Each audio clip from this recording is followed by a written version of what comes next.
Okay, think it's time to start. Thank you, everybody, for coming to my talk, Coding a Disability Inclusive World. The thing that matters me most, to be honest. Today, I want to tell you 3 stories that will inspire you, and all of those thinking that if you build an application completely compliant to the WCAG, things that it's usable for everybody, after this talk, you will know you are wrong. But at least if you start with the WCAG, you can have some ideations, but today it will be, I think I will blow some minds away. I will show stuff about people with disabilities that maybe not everybody knows. I am Dennie, and I'm president of the DSoft, a non-profit I found myself. I'm also IT coach. I am awarded as a Microsoft MVP multiple times. But the most important thing is dreaming is believing. That's why I'm so geek to print this on my clothes. So the intro will be, I will talk a little bit setting the scene for 2030. I will tell you some stories. We will do some theory about personas. And of course, we will talk about some integration. But I promised 2030 to start. So imagine. We are all continuing what we are doing, digitalizing everything. Digitalizing a lot of the government, ticket systems, a lot of society stuff. We are doing a lot of digitalizations. We even make it sustainable and secure, and we do everything. But we don't do a huge revamp on accessibility. And what will happen then? This is a talk about. And the focus of the talk will be end-user software or just normal citizens. What is normal? Just citizens, I mean not people doing IT for their job. So I'm not talking about your business application in this talk and the accessibility for those. I'm really talking about apps, websites, software that the majority of the society might use. For example, for buying a ticket to go for their favorite band. Banking apps, mobile wallets, online ticketing, as I said, and shopping, everything. So end-user consumer tech and accessibility needed for them. And I promise you some stories. And I want to start with John. Of course, all the names you might hear is just, by accident, if you call John. So let's do like kids, reading stories to people, because that sticks in the mind. So, John, who has a mild form of Down syndrome, and I forgot my clicker, because I have some anchors for you. He used to frequent the bar with his friends, thanks to financial support from his grandpa. Before each visit, his parent would give him 3 $10 bills, allowing him to enjoy some Coca-Colas. Unfortunately, John is unable to navigate the digital world due to his condition, which had led his parents to place him in an institute for people with disabilities. There, he remains disconnected from the ever-evolving digital landscape and the broader world.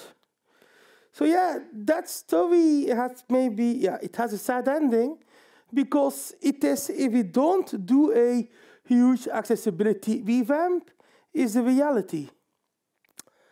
So, first of all, talk a little bit about John's profile. He has Down syndrome, and Down syndrome is a diagnosis coming with a learning disability.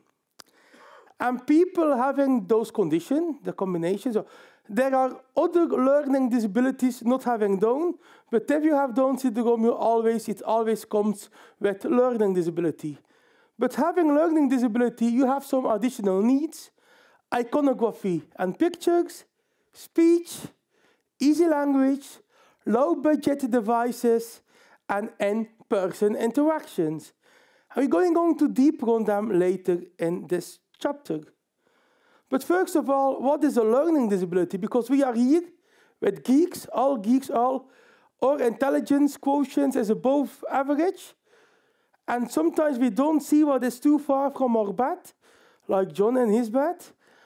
So it is the intelligence functioning for adults below 75. If you compare it to children, there are adults with then the intellectual age as a kid of 2, 5, 7. And each disability, also learning disability and down, comes in grades. So not everybody has 50, for example, or is like a kid of 2 or 1. Some may be a kid of 8, just 11, but as an adult, of course. And that comes with literacy and difficulties with math. And next to the intelligence functioning, you also have having with this problems, significant differences than the majority with adaptive behavior. Difficulties with envisioning, missing reasoning, different imagination. I intentionally say different because we shouldn't judge and give it other labels that I will not pronounce right now. Problems with daily life and communication. But we can help them. We can, if you see that kind of slides, with the task thing on the for you upper right corner, there are some things that we can consider that really help them. So are we going from low technical, untechnical, and sometimes we're going to talk about deep technical. And let's start with easy language. Avoid jargon all the time. Short sentences. Easy words variation. For example, show your ticket at the entrance. You can also, some people talk about accreditation, and technically accreditation is more than the ticket. But sometimes, keep it simple. And then stupid or sexy, you can decide. But also avoiding acronyms. So here you have some sentences that are really, really good to understand. Show your ticket at the entrance. Ring the bell to the left when nobody is here. Say where the bell is. Maybe the person don't get where the bell is, for example, at the reception in the hotel. Enter the date of birth here and type your name here. Give clear and concrete examples to the users. Examples what to do, instructions. Now, I'm going to play a little game with you. I'm going to test your Chinese. I know you are thinking, what is Dennie doing? It will make sense later on. But I want to have somebody not using their device, what the following means. Is there anybody knowing this, not using their device? If I stand here, I can have a look at you. Nobody. It's okay. I ask the question again. What does the following mean? Chicken plate for dinner? But there's really logic behind it. I'm not putting Chinese or a chicken meal on a slide just for fun, no. For some people, like the lower IQ scores in the Down syndrome, letters and words means nothing. Just like Chinese token for us or other languages. Not everybody, but if you have the lower degrees of intelligence IQ, it's the case. And that's not the same of people being blind, because you see the tokens. We all here saw the nice Chinese tokens, but we couldn't comprehend them. We couldn't make a link to what this means. And this can also be with just natural written language in the mother tongue for some people with some disabilities. And I find it a very, very nice and easy to understand metaphor while using images. But also speech. Sometimes we have a lot of things to play with those days. Not only ChatGPT, but also speech.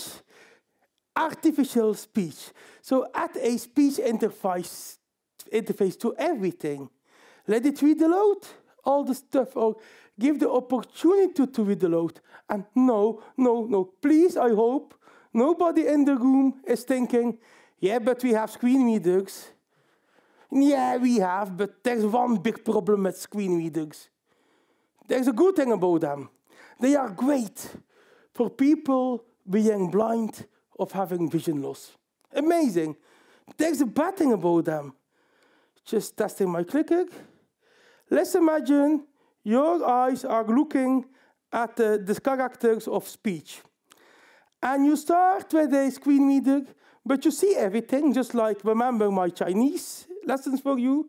You see everything, and your eyes are gazing here. The text-to-speech or the screen reader starts reading everything. Oh, for me it does. Oh, thank you, my friend. So your eyes are gazing here, just here. And you are using a screen reader. It will read everything from top left, and that in our culture, to bottom right. So yeah, it's difficult to do this, but you see everything, and you hear other stuff, and you will get so confused. If I mean adding speech service, it should be buttons on certain places. Like here, by example, a button at the end of each sentence or at the end of each paragraph. So no, don't say we have screen readers, we don't need speech. And screen readers, we're also not saying we don't need screen readers, because yes, it's another user base. Screen readers, people blind, people severe vision loss, text-to-speech, learning disabilities. I love Azure AI services for speech interfaces, but yeah, others have it too, but yeah, I love Microsoft. Low-budget devices, we need to think about those, because we want to build always the latest and greatest technology. Unfortunately, yeah, a lot of people don't have a lot of money. Like, for example, people with disabilities can live on a fee on the government. I don't know how the government is in the Netherlands. I'm from Belgium, and I can say there's kind of a diff, because what those people can afford with their income and some people with having a paid income. So we need to think about this. And if you publish software, you need to test also on lower devices, lower operating systems, or devices with bad or worse connectivity.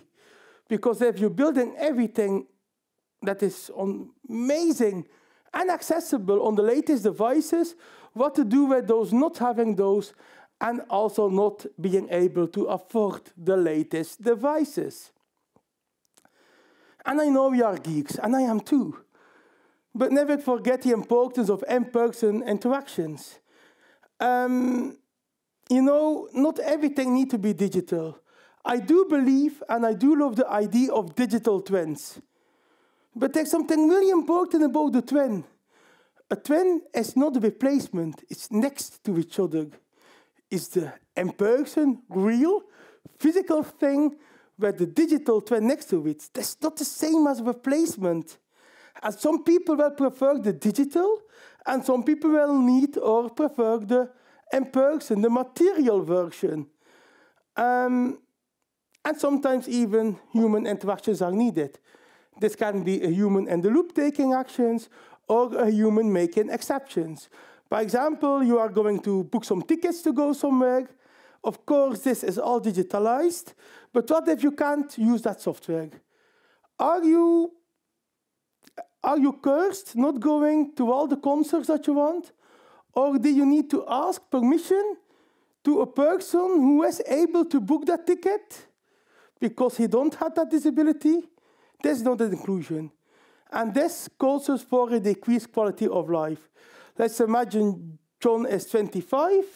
For say another name. Jane is 25, and she loves metal music. But Jane lives still with her parents, being 25 with a disability, and her parents think that all people going to metal concerts are kind of evil. They are not. And so they are listening to just Dutch Schlager music. And she asked to their mom, I really want to go to Bring Me the Horizon. Ah, no, I'm not going buying ticket for you. But no, and you shouldn't say, the parents still decide if you have a disability. Something should be possible to look at and to evaluate for the person themselves. So that's, by example, a reason that I love digital twins, but no digital replacements.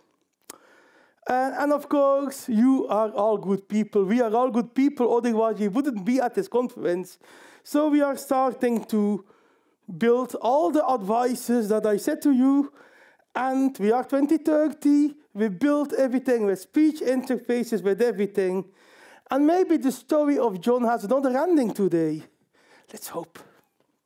So we have John again. We are 2030. Let's have a look. So John now possesses an affordable smartphone seamlessly connected to the internet.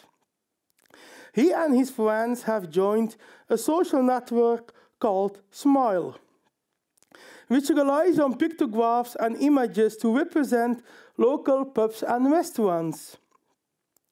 Remarkably, even his grandpa Dre is part of this digital community. Dre continues to provide John with some banknotes for his pub outings. Meanwhile, John's parents have subscribed to a cloud-based digital agenda that syncs with John's device. In emergency, they even receive calls throughout the system. The digital agenda employs cloud-powered text-to-speech functionality. Recently, it reminded John about an upcoming dating night at his favorite pub. Eagerly, he saved an additional banknote for this Friday. He's hoping to charm a lovely girl. And as fate would have it, John met Daisy. Next week, they are off to the movie theater for their date. And maybe there's a story, but it's not a fairy tale. Because a fairy tale is something that is not possible. Those things are possible. We can make this, that it will be the reality. Let's give another story for you. I have Lisa here. And again, we don't know yet what Lisa needs, what Lisa's situation is. So let's listen to Lisa. So Lisa is a teenager navigating the integrated landscape of autism. She possesses a unique brilliance that folds at its own pace. While not being the top of her class, she certainly isn't lacking in intelligence. Her mind, deliberate and thoughtful, requires just additional time to translate its integrated musings into action. Yet, Lisa's world is a complex tapestry. Her body, unburdened by autism or other disabilities, commands much of her parents' attention. In school, due to time constraints, teachers are forced to allocate only the bare minimum to Lisa. Their focus is drawn elsewhere. The allure of investing in the other students overshadows her struggle to keep pace with her peers. As she turns 18, Lisa faces a daunting reality. The job market remains elusive. The world, once full of promise, now feels distant and unattainable. Let's look a little bit in the scenario. So Lisa is a child with autism. Here I do really intentional autism and between brackets as a child. And even next slide will clarify this more.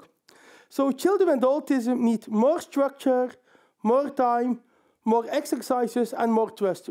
Trust is a bidirectional thing. Trust in the parents, caregivers, teachers, technology, but also the parents, caregivers, teachers need to have trust in the children with autism. First of all, we hear a lot of people, because in the world of neurodiversity, autism, is it a disability or a talent? I always say, is it a disability? I say yes. And if they ask me, is it a talent? I say yes. It's both, if you ask me. I am autistic myself, so I can only speak for myself. I have a network with people with autism, and I can say the world as a person with autism, as it's not adjusted for you, you struggle the biggest disability that you can have in. That you have managed to live in a world or a closed world, an environment, a family, a job, that I mean not the whole world. It's really adapted to your needs and where you really can thrive and shine. It is a talent. Then your unique out-of-the-box thinking is really a thing. So, in fact, is it a disability or a talent? Let's say we choose it as a society, what it is. But the thing is, and specifically, there are difficulties with structure, there are difficulties with communication, the fact of being in their own world, more challenges with stress, or explaining the stress and doing the right interventions on people without autism. We also just need to be sure that we're still calling this. Otherwise, we don't feel the urge to make the world a little bit more autism-friendly.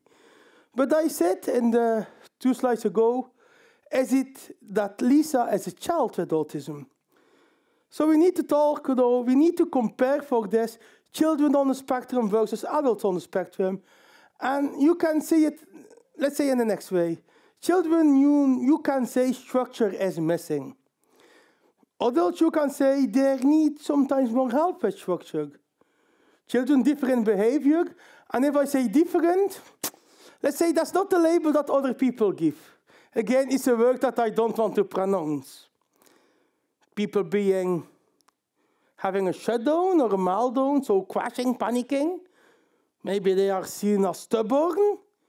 In fact, they need some help at communication, and explaining what's really in their mind is more confusing to explain. So they need more stuff and adults just need more, already find some stuff around. They call it coping. Adults learn to do as normal as possible, to be included as much as possible. Sometimes it leads to coming home and being already all your energy of the day is up and not having a life next to your job. It can. It doesn't need to be. It can. It depends, as I said, on society and that we can give to people. But this talk is about children because I don't see a big need at this time. My opinion, other people might have a different one, and well have, because everybody has opinions. But for adults, I don't see a big need for specific different build software. Some exceptions, I will say. By example, finding the opening over street address. Each website needs to be clear. I needed to go some time ago to find the telephone number for my pharmacy. It's crazy how difficult it was to find it on their website. I don't say who my pharmacy is, because they are not bad, it's just their website designer. So straightforward, up-to-date information. Are they closing? Are they taking days off, by example, on November 1st? So app software, websites just need to show the structure. I love the past, not for everything, but in the past, the website, it was really a thing to have a sitemap. No, it isn't a thing anymore. But the sitemap, in fact, is a perfect thing for autism to build the context around the website and to know where you can find what. But time, I go to children, it can be some adults, every disability or neurodiversity, every person is a spectrum, but I'm going to limit me for the rest of this chapter on children. Time is a very difficult concept to grasp. So maybe we need to provide visualization of the time or having the option to extend time. I don't say that you cannot have timers, by example, thinking about the concert tickets. I love the comparing with concert tickets. And yeah, of course, if you're having a waiting queue for a very popular artist, it can be important that you shouldn't start your computer or your mobile phone and just don't look at it anymore and you are blocking the queue for everyone, that's not the thing. But having the visualization of the time, and also maybe the option retry if you panic. Maybe people are also very confused and they don't know that they need to have their bank details while booking concert tickets. Yeah, people might think this. Yeah, and then they need to run to another room to have the bank card for the details, and then the session is over. That struggle we can limit. Maybe if we provide the option, extend my time for 5 minutes, I'm going to run to another room to grab my bank card. Okay, children, gamification and learning for study apps and websites. I see a holy grail. That they really can manage their attention with good gamification. But also for maybe mental health. How are you feeling today? Great? Well, really bad, depressed, anxious? Or are you doing fine? And also for physical activity tracking. I think there with gamification, we may track more the willingness for people and attention to do better or do more expected. So we can use the dopamine feedback system for good using exercises, gamification, and by example, some applications. You don't only need to use dopamine system for the bad, like selling your stuff to people who are vulnerable, you know. Software, it's so double. I always say it's both. Using dopamine system, it can be a very bad thing, harmful. But it can also be the best thing, as for a lot of things, you can look at it. You can use a hammer to fix something or to throw at somebody's face. There's a different usage of the hammer. Building trust, limit software crashes and error. If the app that they need every time crashes, you really well build trust with them. Not, of course, not. Making it good, that you can count on it. Settings, easy to change, that's really important. We have the concept of, for example, parental control also, or other settings. It might be, we might think as a developer, everybody can change it, but what happens, you open the application, you set it one, for example, for school days. Also, the parents are not that tech savvy, and then it's vacation, it's holiday, no school for a week. Yeah, but we don't change the setting. For example, Lisa can stay up longer for 2 hours. No, it's too difficult to change all the stuff. It's too rigid. Yeah, go to bed 2 hours early. No, that's not what we want. Maybe people sometimes need to go to bed earlier, for example. At this time, just one example. But sometimes they are really in a good strike and can stay up 2 hours longer. And if you can make it really easy to change those settings, you will provide extra quality. You will provide extra opportunities. So we did everything, of course, because we are good people here at JFAL. Otherwise, we wouldn't be here if we weren't good. So we try again. We are 2030. So Lisa's journey unfolds like a symphony, each note resonating with determination and passion. Her school teacher discovers her prowess due to diligent exercises on her Retry app, a digital companion that bolstered her academic performance. On her trusty iPhone, an agenda meticulously mapped out her Retry sessions. But Lisa's education extended beyond textbooks. Tom, her teacher, carved out precious lunchtime moments to impart guitar wisdom. As a metal enthusiast, Lisa reveled in playing gifts from Bring Me the Horizon's latest albums. Her fingers are dancing across the strings. At 17, the local music center beckoned. Lisa graced her talent show stage, strumming the haunting chords of Swan from Bring Me the Horizon. The audience erupted in applause, and amidst the ovation, Kate, Lisa's devoted admirer offered her a drink. Graduation at 18 arrived, a bittersweet milestone. Lisa's academic journey had been steady, if not stellar. Yet, beyond the classroom, she thrived. Her guitars now echo through local venues as part of a band.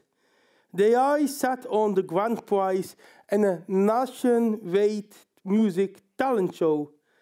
Lisa and Kate dared to dream, a world tour with dark, sunny chicks.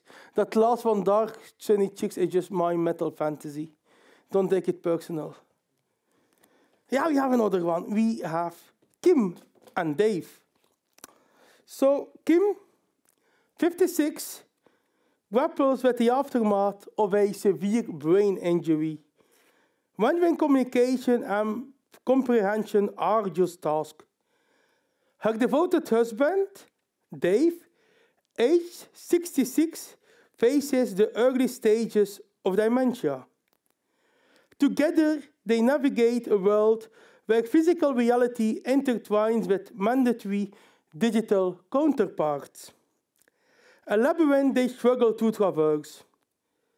Their participation in this digital age remains elusive, a poignant reminder of the barriers they face. Can we do something for them? Who thinks we can? We can do a lot. So first of all, look at the profile. Kim has an acquired brain injury, and she needs pictures, speech, simple layout, and human interaction. If you look at Dave, we are having dementia, and he needs low devices, physical assets, memories, and human in all kinds. But first, have a look at acquired brain injury.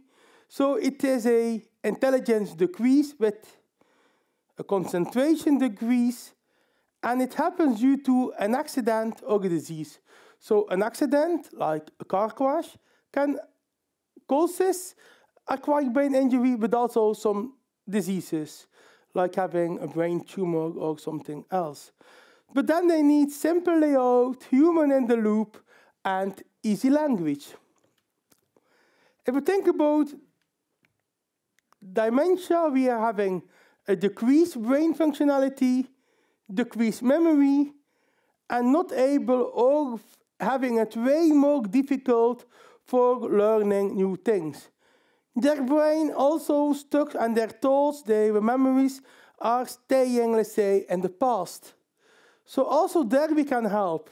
We are needing reminiscence, low devices, and also, of course, physical assets.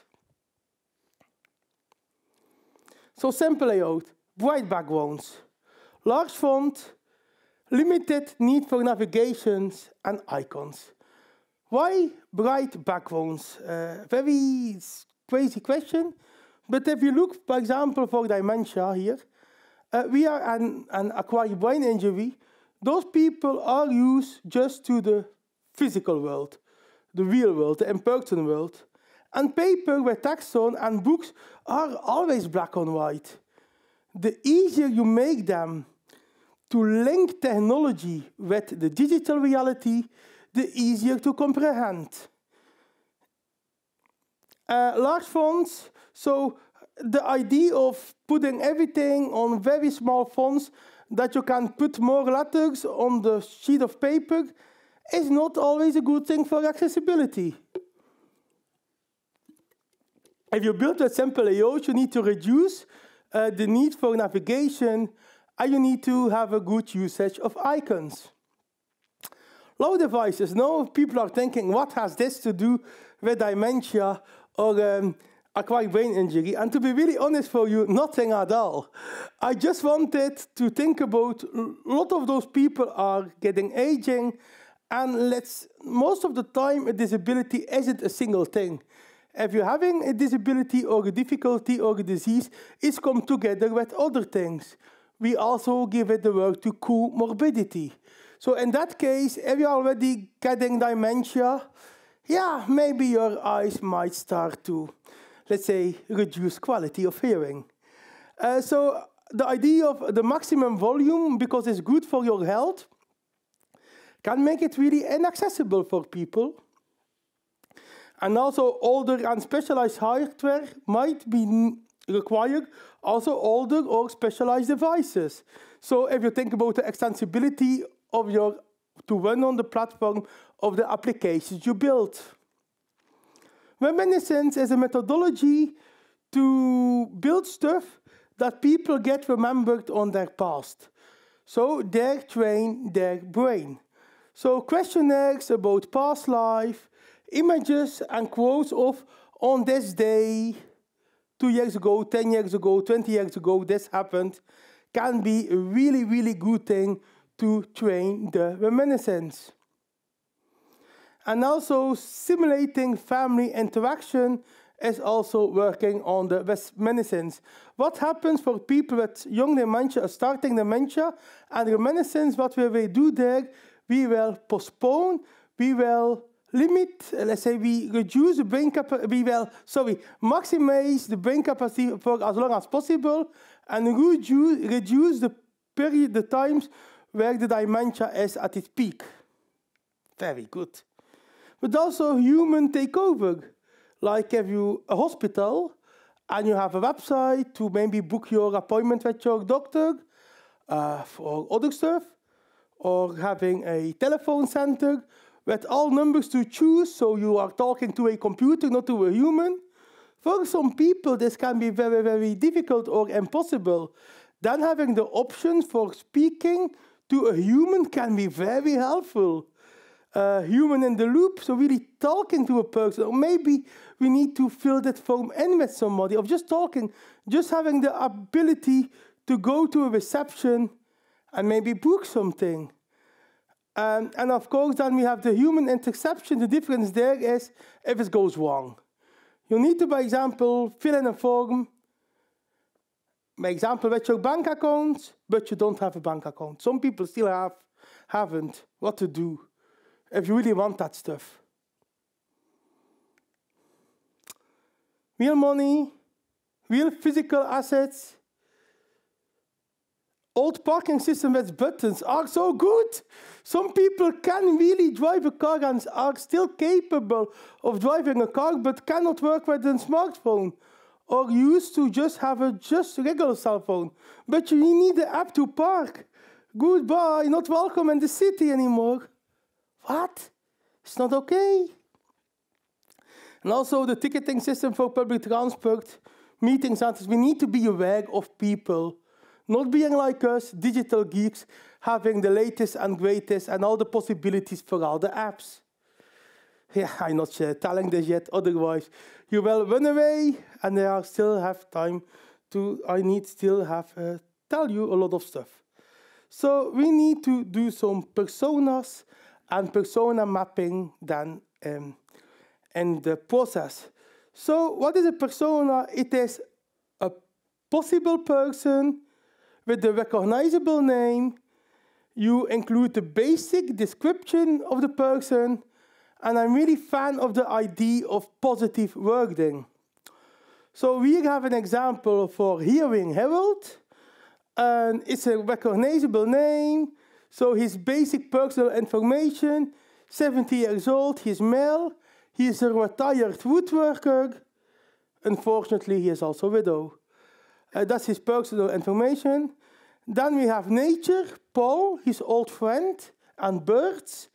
This is human interest. And then we're having hard of hearing, not digital-minded. These are his disabilities and difficulties. What I mean with positive working, we could also call him Deaf Dave. Hearing Harold is so much better. We need to think about this in personas about people with disabilities. So the stories that you heard today, I already mapped them in personas. So we're having Learning Larry is 20 years old. So to be honest, this is John, to be honest. 20 years old, male. He is a volunteer and single. Topic of interest are pup, his friends, his grandpa, and his disabilities and difficulties are Down syndrome, learning disability. We have authentic Elsa, 15 years old, female, student, single. Topic of interest, metal music, her girlfriend, and going out. And she has autism. She has autism as a teen or a child. We have Brainy, being the person with acquired brain injury, and remembering Ronald. So we are mapping that out. But for who? What do you need to do? At all your companies, at all your jobs, you need to map out which users are using my software, current users. And maybe they have disabilities or having more difficulties using that problem than others. But also you need to look at your potential users. Those are users that you thought would be your user, but they are not using your problem, your product. Why not? Maybe because it's too hard for them because they have a disability. And you can talk about them and asking about their experience and difficulties. And with that information, you can do persona mapping of the users that you can make it easier and the potential users that you might reach, because then they will finally be able to use your awesome product. So we have our personas.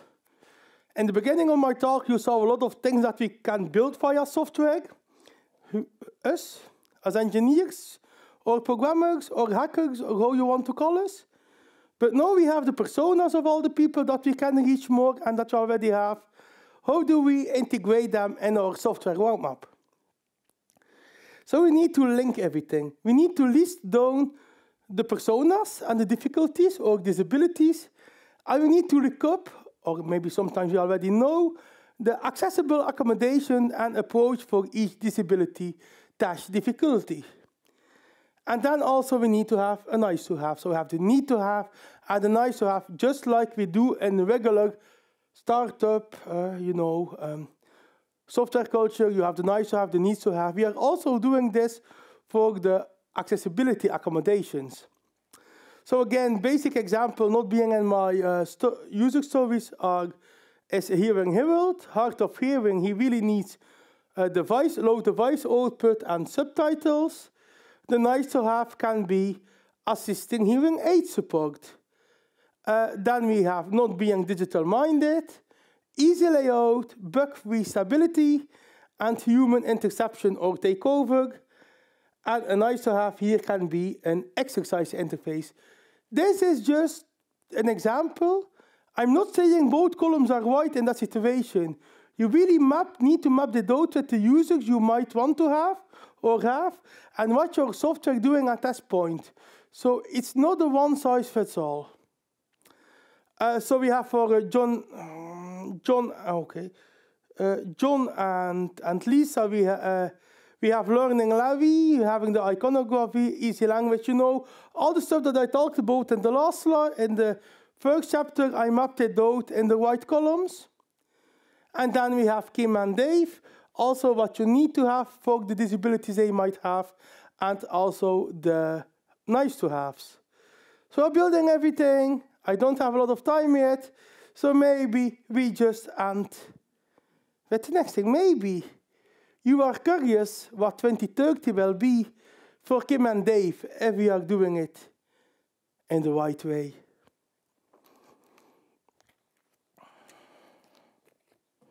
So, Kim and Dave, 2030, try again. Kim, adept at harnessing her executive faculties, relies on the web version of Retry for her cognitive exercises. Alongside Dave, she navigates the social network Smile. Their shared mission, unearthing cherished family photos of their grandchildren. The magic of cloud-powered text-to-speech simplifies their quest, swiftly identifying the right individuals and delivering through crucial status updates. Their digital explorations lead to a hidden gem, a snooker palace nestled beside a serene pond on the distant edge of the city. Harold, a newfound friend, graciously shuffles them twice a week. As Dave and Harold engage in spirited snooker matches, Kim basks in the verdant embrace of a beautiful garden on the water's edge. And then, on a Sunday that feels like destiny, the family gathers, joyful whispers reveal the news. A new grandchild is on the way. In this tapestry of connections, Kim and Dave find themselves woven in the fabric of society. A stroke of luck warms their hearts. Thank you.